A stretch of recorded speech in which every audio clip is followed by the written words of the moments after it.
Hello, everyone. I'm going to read a poem that I wrote for Black maternal health. The title of this poem is The Land We Call America. I sit in the complexities of life, wondering if I will ever feel safe as a Black woman on this land we call America.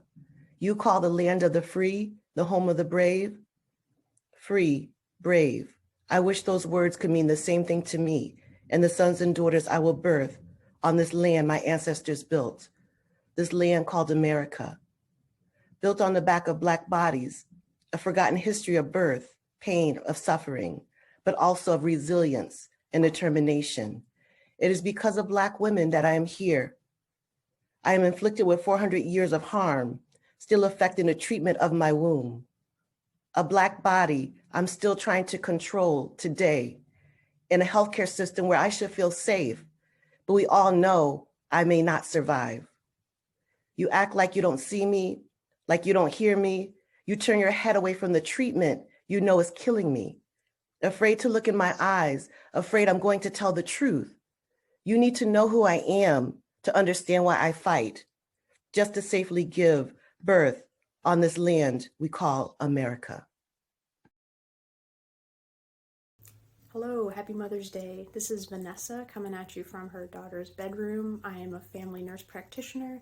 I work in sexual and reproductive health care, and that means I work in abortion care and the provision of gender-affirming care for the LGBTQ community, two issues that are very close to my heart.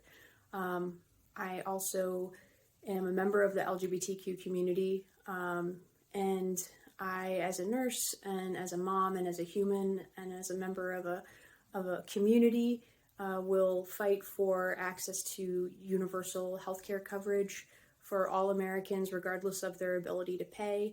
I believe that Black Lives Matter and that the fight for the rights of undocumented people, for Black and Brown people, for Indigenous people, is part of nursing's remit. Social justice is the core of my practice, and I encourage nurses to, as John Lewis said, get into good trouble. My name is Dr. Anna Valdez. I'm a registered nurse and a nursing professor. I spent most of my career working as an emergency department nurse, where I saw patients come in time after time with illnesses and injuries that could have been prevented. And because of that experience, in this part of my journey as a nurse, I'm really focused on public health and upstream interventions.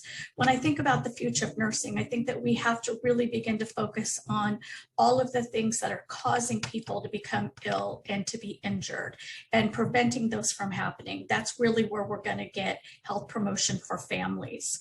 You know, when I first started as a nurse, I didn't think about caring for the whole family unless I was caring for a child. Now I realize that I have to be caring for the whole family, even when I have one patient in front of me.